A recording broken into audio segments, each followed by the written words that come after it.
내가 기뻐하는 금식은 흉악의 결박을 풀어주며 멍에의 줄을 끌어주며 압제당하는 자를 자유하게 하며 모든 멍에를 꺾는 것이 아니겠느냐. 또 줄인 자에게 내 양식을 나누어 주며 유리하는 빈민을 집에 들이며 헐벗은 자를 보면 입히며 또 내 고륙을 피하여 스스로 숨지 아니하는 것이 아니겠느냐. 그리하면 내 빛이 새벽같이 비칠 것이며 내 치유가 급속할 것이며 내 공의가 내 앞에 행하고 여호와의 영광이 내 뒤에 호위하리니 내가 부를 때에는 나 여호와가 응답하겠고 내가 부르짖을 때에는 내가 여기 있다 하리라. 만일 내가 너희 중에서 멍에와 손가락질과 허망한 말을 제하여 버리고 줄인 자에게 내 심정이 동하며 괴로워하는 자의 심정을 만족하게 하면 내 빛이 흑암 중에서 떠올라 내 어둠이 낮과 같이 될 것이며 여호와가 너를 항상 인도하여 메마른 곳에서도 내 영혼을 만족하게 하며 내 뼈를 견고하게 하리니 너는 물된 동산 같겠고 물이 끊어지지 아니하는 샘 같을 것이라.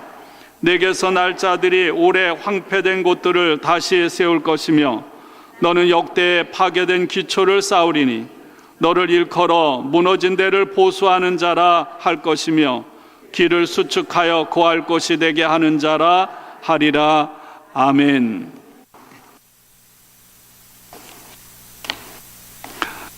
저희들은 지금 사순절기를 보내고 있습니다. 이번 주간은 사순절 셋째 주일입니다. 저는 사순절기를 시작하면서 사순절을 거룩하게 지키기 위한 10가지 제안이라는 그런 내용을 칼럼에 실었습니다. 10가지 중에서 제가 2가지를 여러분들에게 권면했습니다.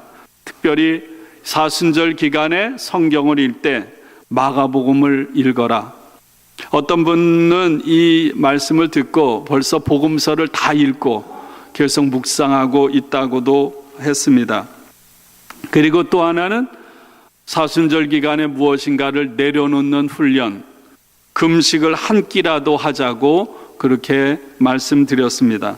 단순히 음식을 먹지 않는 것이 아니라 전자기기, 소셜미디어를 사용을 자제하고 내 몸을 자극시키는 음식이나 이런 카페인 들어간 것들을 절제하자고 했습니다.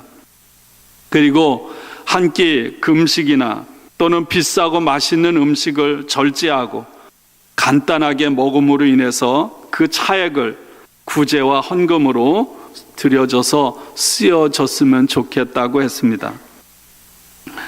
주님과 더 가까워지기 위한 우리들의 작은 몸짓을 통해서 우리의 모습이 조금이라도 신실하고 거룩해지기를 원합니다.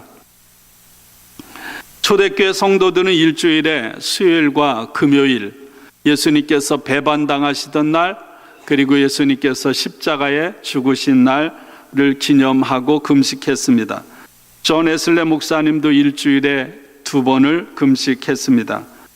우리들도 삶의 여정 가운데 최소한 사순절 기간만이라도 한 끼 금식, 더 나아가서 하루 금식을 통해서 작은 수련의 시간을 갖기를 원합니다. 글쎄요, 어떤 분은 한 끼 죽어도 못하겠다 하면 할 수가 없지만 다른 것도 할 수 있기 원합니다.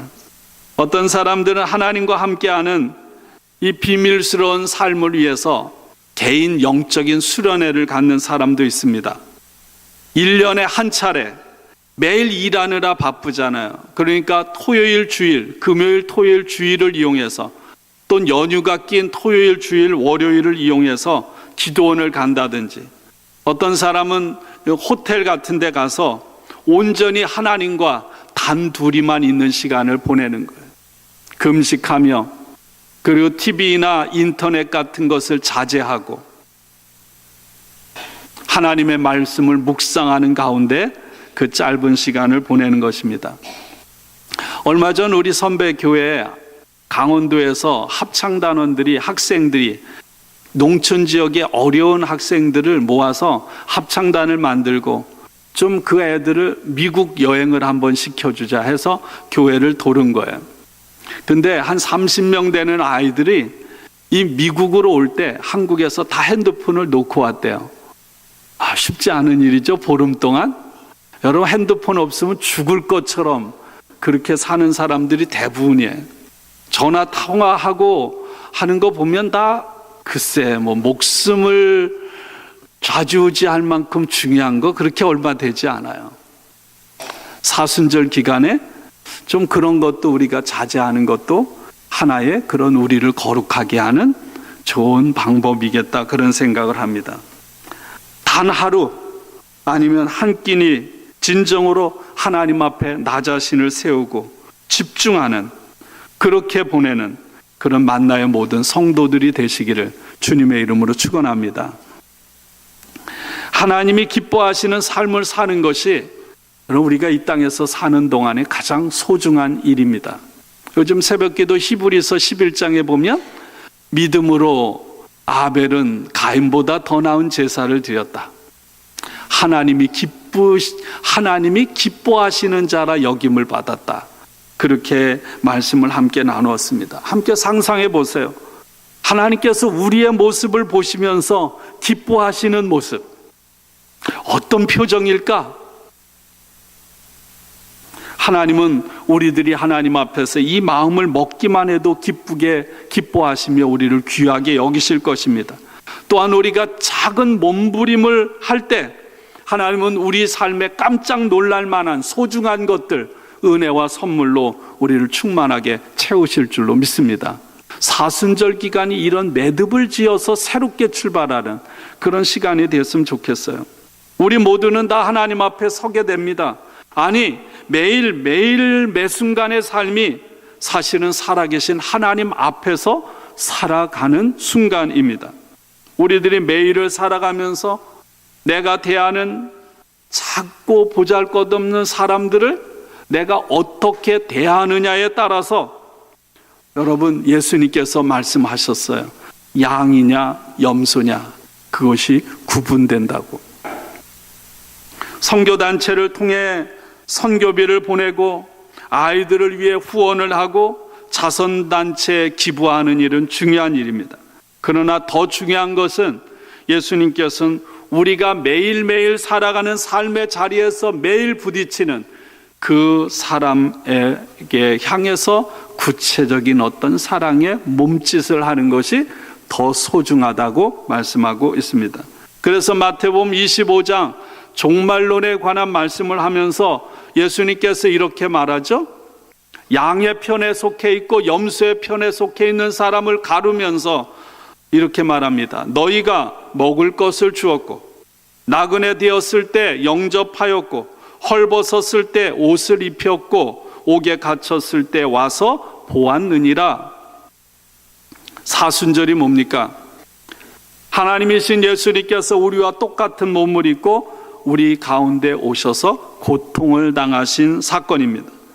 예수님께서 우리의 삶에 찾아오지 않으셨다면, 그리고 우리가 겪는 어려움과 고통을 당신이 몸으로 직접 겪지 않으셨다면 아마 우리의 삶은 예수님과 별반 관계가 없을 거예요. 예수님께서 어떤 글을 쓰듯이 책상에 앉아서 어떤 걸 써가지고 우리에게 진리를 가르쳤다면 우리의 삶이 별로 예수님과 관계가 없을지도 모릅니다. 그분은 우리와 똑같이 되셨고 우리가 겪는 고난을 겪으셨기 때문에 능히 저와 여러분들을 위로하고 우리에게 힘을 주고 우리를 구원하시는 줄로 믿습니다.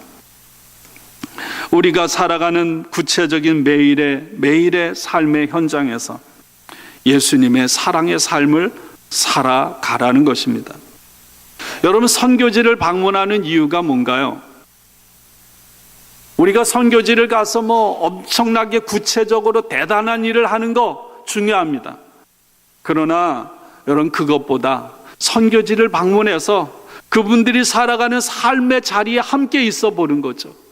정말 초라하기 짝이 없는 집이라고 할 수 없는 그들이 몸담고 살아가는 거주지, 그들이 먹고 살아가는 것, 그곳에서 굶은 채 꿈이 없이 살아가는 아이들을 보면서 우리는 그분들을 통해서 우리의 삶이 변하는 거예요. 가서 보지 않으면 여러분 배울 수가 없어요. 가서 보지 않으면 변화될 수가 없기 때문에 가는 거거든요.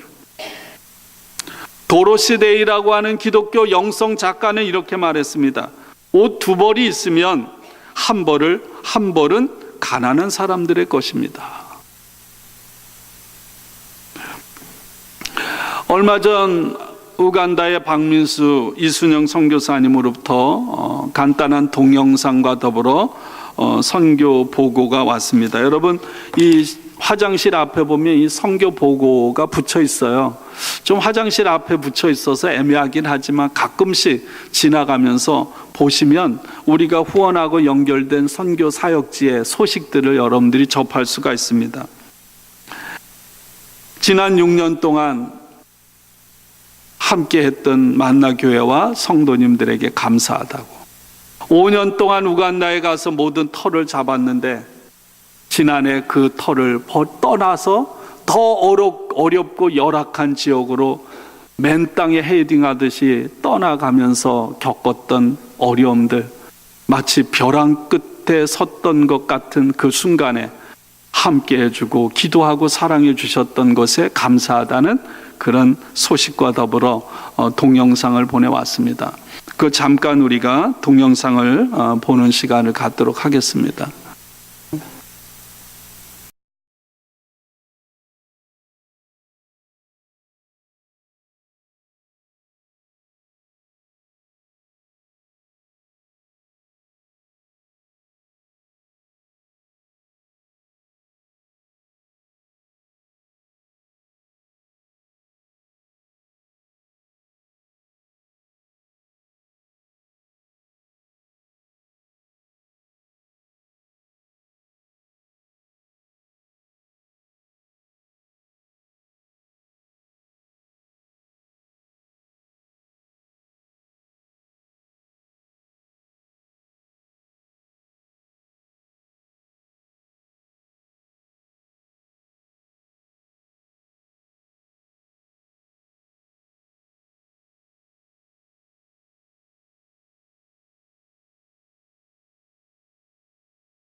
사막 교부들에 대해서 전해지는 이야기가 있습니다.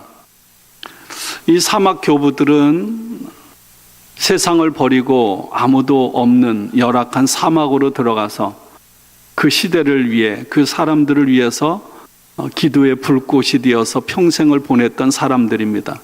그들을 따라서 하나둘씩 광야로 들어와서 곳곳마다 작은 공동체가 세워지게 되었습니다.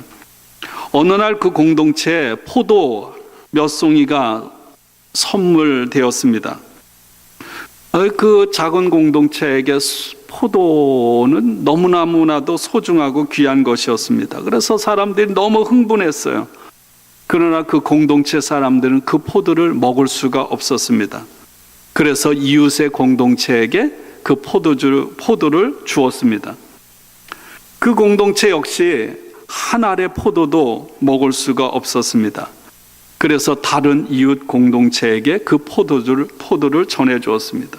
결국 돌고 돌다가 그 포도 몇 송이가 처음에 포도를 돌렸던 그런 공동체에게로 되돌아오게 되었다는 것입니다. 이유는 한 가지죠. 우리가 아니라 다른 형제들이 이 포도를 통해 기쁨을 맛보기를 원했던 것입니다. 그 이야기가 어떻게 끝났는지는 알 수 없지만 분명한 것은 이들의 삶을 하나님께서는 기뻐하셨다는 것입니다. 초대교회 글들과 성경을 보면 구원받는 길에 두 가지가 있음을 말하고 있습니다. 바로 믿음과 구제입니다. 제가 여러 차례 말씀을 드렸어요. 믿음으로 구원을 받습니다. 그 맞는 말이에요. 그런데 초대교회는 야고보서를 보면 행함이 없는 믿음은 죽은 믿음이라고 했습니다. 그래서 구원, 구제, 나눔을 통해 구원받는다고 강조를 한 것입니다. 여러분, 믿음보다 구제, 나눔이 더 중요하다 이렇게 말하는 것이 아니라 이미 그리스도 안에 들어온 사람들에게 있어서 중요한 것은 실제 삶을 통해서 행하는 것, 실천하는 것임을 강조하고 있는 것입니다. 이런 말이 있습니다. 내 인생에 있는 가장 좋은 것을 갖고 가장 좋은 일을 하는 방법은 나누는 것입니다. 오늘 본문 말씀에 나오는 주인공들, 이 말을 듣는 사람들은 하나님을 모르는 이방 사람들이 아닙니다. 오늘 말씀을 듣는 사람들 중에 종교적으로 지나칠 정도로 율법을 정확하게 지키고 자신들이 거룩하고 경건하다는 것을 밖에 다른 누군가에게 과시하기를 좋아하는 사람들, 그러나 이런 믿음은 가졌지만 실제 삶으로는 행하지 않는 사람들을 향해 주신 경고의 말씀입니다.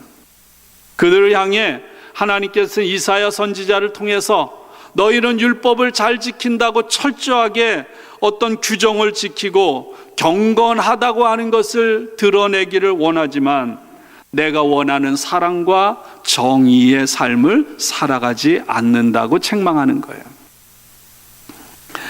오늘 표현은 이렇게 말합니다. 머리를 갈대같이 숙이고 굵은 베옷을 입고 재를 뿌렸습니다. 그러나 하나님께서 원하시는 금식은 어떤 종교 형식에 있는 것이 아니라는 거예요. 아무리 그렇게 한들 하나님이 감동받지 않으신다는 거예요. 그래서 5절에 이렇게 말하고 있습니다. 어찌 금식이라 하겠으며 여호와께 연락될 날이라 하겠느냐.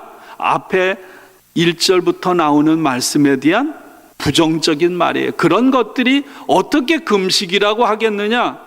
진짜 금식은 여호와께 연락된 날이다 이렇게 표현합니다. 여호와께 연락된 날이라는 의미가 뭘까? 그날 여호와께 연락된 날 행해지는 일은 어떤 일일까? 누가복음 4장에 보면 예수님께서 이 땅에 오셔서 공생애를 시작하면서 처음으로 회당에 나가서 성경을 펼쳐 읽은 말씀이 오늘 이사야에 있는 말씀입니다. 예수님께서 읽으신 말씀은 뭔가요? 여호와의 연락된 날, 치유가 일어나는 날, 사람들이 빚에 허덕이다가 빚이 면제된 날, 노예로 살다가 노예에서 해방된 날, 남들의 것을 빼앗고 착취하던 사람들이 삭개오처럼 그것을 원주인에게 되돌려준 날, 바로 하나님의 정의가 실현되고 하나님의 사랑이 실천된 날, 그런 삶을 살아가는 것이 하나님이 기뻐하시는 금식이라고 말씀하고 있습니다. 6절, 7절 말씀 한번 보세요. 6절, 7절. 제가 읽어드립니다. 내가 기뻐하는 금식은 흉악의 결박을 풀어주며 멍에의 줄을 끌어주며 압제당하는 자를 자유하게 하며 모든 멍에를 꺾는 것이 아니겠느냐. 또 줄인 자에게 내 양식을 나누어 주며 유리하는 빈민을 집에 들이며 헐벗은 자를 보면 입히며 또 내 고륙을 피하여 스스로 숨지 아니하는 것이 아니겠느냐, 이렇게 말씀하고 있습니다. 그렇습니다. 하나님이 원하시는, 하나님이 기뻐하시는 금식은 어디에서 드러나느냐 하면 구체적으로 나와 함께 살아가는 내 옆에 있는 이웃을 통해서 드러난다는 말씀이죠. 이웃들의 삶을 내가 수동적이지 않고 적극적으로 돌보아 주는 것이 참된 금식이라는 것입니다. 어떤 종교적으로 행하는 의식이 아니라 내 삶이 뒷받침되는 것이 참된 금식이라는 것. 약한 사람들을 보호하고 억압받는 사람들을 자유하게 하고 내가 만나는 사람들, 힘없는 사람들을 사랑으로 배려하고 돌보는 것이 참된 금식이라는 것입니다. 이런 금식의 삶을 살아갈 때 8절부터 12절까지 그 사람들에게 주어지는 하나님의 축복입니다. 좀 길지만 우리 다 성경을 펴고요, 함께 읽겠습니다. 저와 여러분들에게 이런 삶을 살아감으로 하나님께서 이 복을 주시기를 축복합니다. 같이 읽죠. 그리하면 내 빛이 새벽같이 비칠 것이며 내 치유가 급속할 것이며 내 공의가 내 앞에 행하고 여호와의 영광이 내 뒤에 호위하리니 내가 부를 때에는 나 여호와가 응답하겠고 내가 부르짖을 때에는 내가 여기 있다 하리라. 만일 내가 너희 중에서 멍에와 손가락질과 허망한 말을 제하여 버리고 줄인 자에게 내 심정이 동하며 괴로워하는 자의 심정을 만족하게 하면 내 빛이 흑암 중에서 떠올라 내 어둠이 낮과 같이 될 것이며 여호와가 너를 항상 인도하여 메마른 곳에서도 내 영혼을 만족하게 하며 내 뼈를 견고하게 하리니 너는 물된 동산 같겠고 물이 끊어지지 아니하는 샘 같을 것이라. 내게서 날 자들이 오래 황폐된 곳들을 다시 세울 것이며 너는 역대에 파괴된 기초를 쌓으리니 너를 일컬어 무너진 데를 보수하는 자라 할 것이며 길을 수축하여 거할 곳이 되게 하는 자라 하리라. 아멘. 어두움을 빛으로 밝히는, 그리고 병에서 치유로, 죄와 허물에서 하나님의 공의로, 하나님과 단절되었던 관계에서 하나님의 영광의 관계로 회복되는 축복을 주시겠다는 것입니다. 여러분의 삶이 그렇게 되기를 축원합니다. 그 회복이 어떻게 일어나는가? 순식간에 새벽처럼, 그리고 급속하게 임할 것입니다. 앞에서 행하고 뒤에서 호위하시는 하나님의 임재와 하나님의 보호하심이 있을 것입니다. 하나님을 찾고 부르짖을 때 하나님께서 함께 하시고 응답하실 것입니다. 그러므로 하나님께서 원하시는 하나님의 자녀, 하나님의 아들, 하나님의 딸로서 하나님을 섬기는 진짜 의미가 무엇인지를 늘 체험하고 살아가게 된다는 것입니다. 진정한 금식은 오늘 말씀 8절 이하의 말씀에 보면 내 이웃의 삶을 위태롭게 하는 행위들, 뭡니까? 멍에, 누군가를 향해 손가락질하는 것, 누군가를 향해 허망한 말을 하는 것들을 내 삶에서 제거하는 것입니다. 또한 긍휼의 마음을 가지고 내 이웃의 어려움들을 내가 함께 있어 해결해 주는데 도움이 되는 것입니다. 아픔과 어려움으로 고난을 겪고 있는 사람들의 영혼을 내가 그렇게 함께함으로 그 영혼을 만족하게 하면 하나님께서 그렇게 하는 사람의 영혼을 만족하게 하신다는 거예요. 하나님께서 긍휼히 여기시고 영혼을 그 누군가를 향해 쏟아 부으면 하나님께서 그런 삶을 살아가는 사람들을 물된 동산같이, 물이 끊어지지 않는 샘같이 되게 하신다는 약속입니다. 여러분, 하나님은 신실하셔서 당신의 약속을 반드시 이루시는 줄로 믿습니다. 하나님께서 원하시는, 하나님이 기뻐하시는 진정한 금식은 우리의 특권을 포기하는 것입니다. 한 끼 금식을 한다는 게 뭡니까? 내 몸을 위해 또 내 마음을 위해 기뻐하는 것을 끊는 거예요. 왜? 하나님과 내가 진정으로 만나기 위해서. 더 나아가서는 내 주변에 있는 오늘도 굶주리는 이웃과 내가 진정으로 만나기 위해서 금식하는 것입니다. 우리 주변에 어려움을 당하는 사람들, 선교지에서 굶주림에 고통받고 병으로 고통받고 죽어가는 사람들, 여러분, 요즘엔 저 아프리카의 서부 해안 지역의 모잠비크에 폭풍이 불어가지고 그냥 완 도시가 전부 물바다가 되고 쑥대밭 된 거 여러분 계속해서 뉴스에 봤을 거예요. 세계 도처에는 이런 수많은 재앙들이 벌어지고 있잖아요.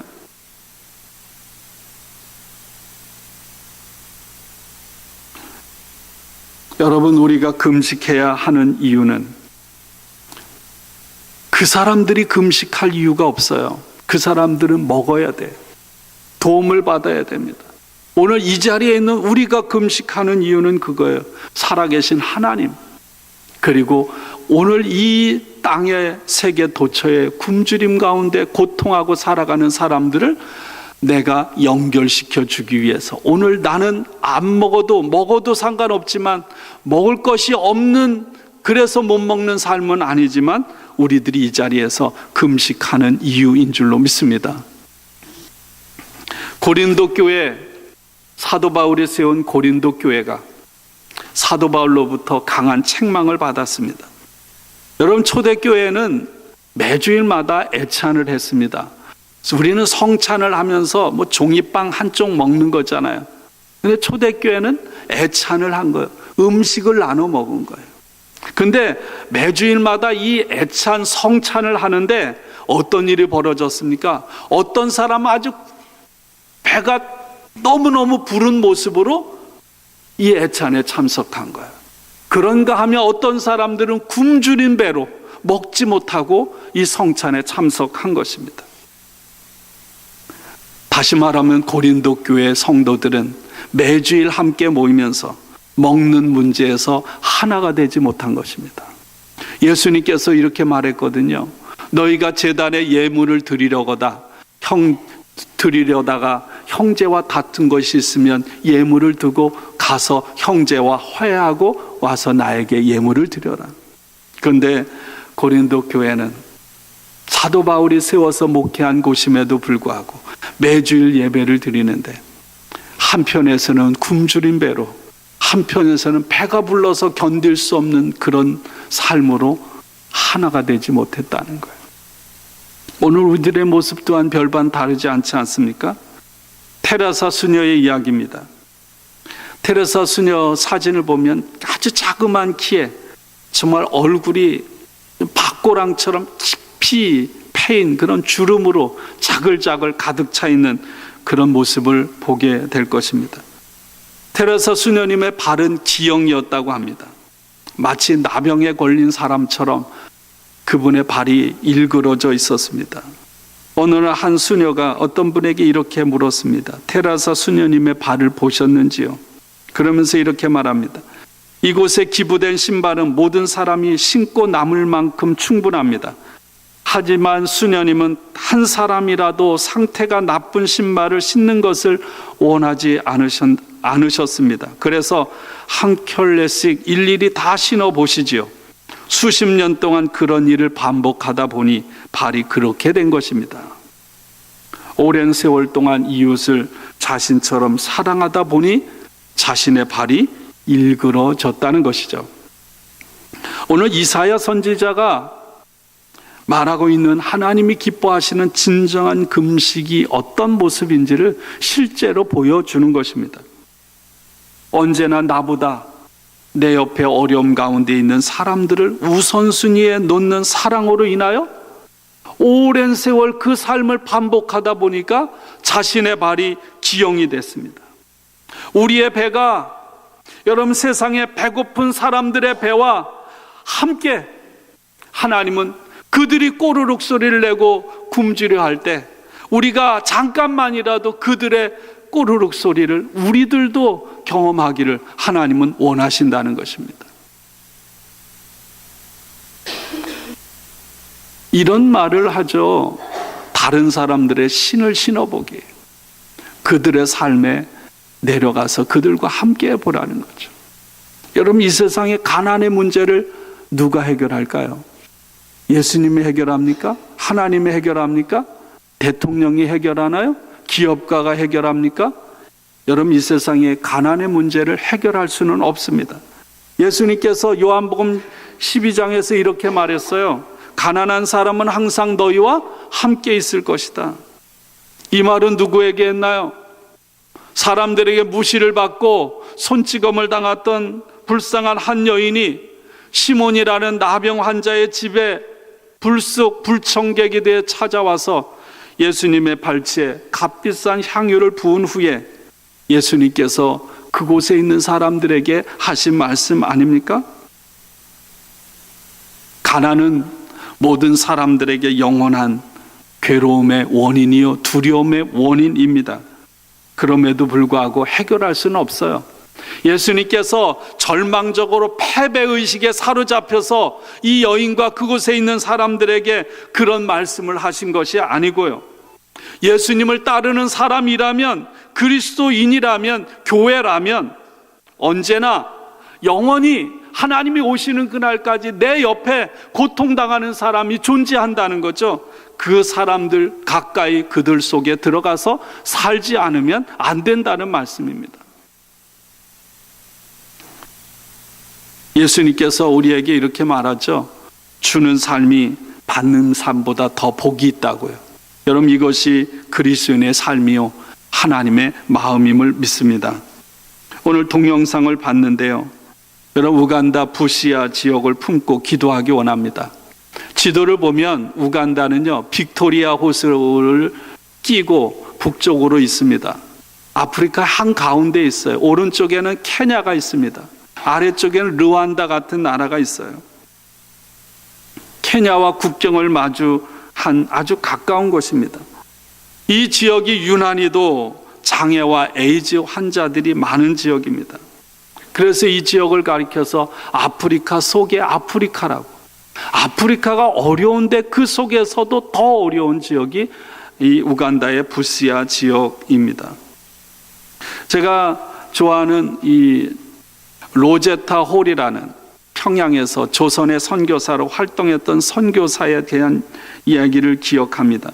130년 전에 조선 땅에 들어온 로제타 부부 선교사, 평양에 도착했을 때 조선 사람들은요 파란 눈을 가진 외국인, 그리고 그들이 낳은 아이가 도깨비인지 아닌지 보기 위해서 매일같이 집에 장사진을 이루고 하루 종일 그 사람들을 구경했다고 합니다. 근데 선교 보고를 보면 이 부시아 지역에서도요 외국인들을 접해본 경험이 없어서 아이들이 하루 종일 두 분 선교사님과 집을 바라보고 구경하는, 그래서 마치 자신들이 동물원에 있는 동물들과 같다고 합니다. 그 정도로 열악한 지역에서 사역하고 있는 거예요. 그곳에서 이제 얼마 되지 않았어요. 1월부터 본격적으로 맨 땅에 사역을 시작하는 것입니다. 현재 마사바 드림 특수학교를 건축하고 있습니다. 지난번에 제가 말씀드린 대로 어느 단체에서 2만 불을 지원해줘서 건축이 시작이 됐고요. 감사한 것은 얼마 전에 개인 독지가가 5천 불을 보내줘서 우물을 팠는데 4개 팠는데 하나가 성공이 돼서 그곳에 충분히 쓰고도 남을 만큼 물이 해결됐다고 합니다.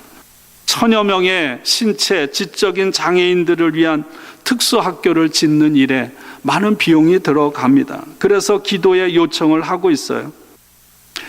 몇 년 전에 이순영 선교사님이 옮기기 전에 사역지에서 아이들을 돕기 위해서 사진들을 많이 갖고 왔어요.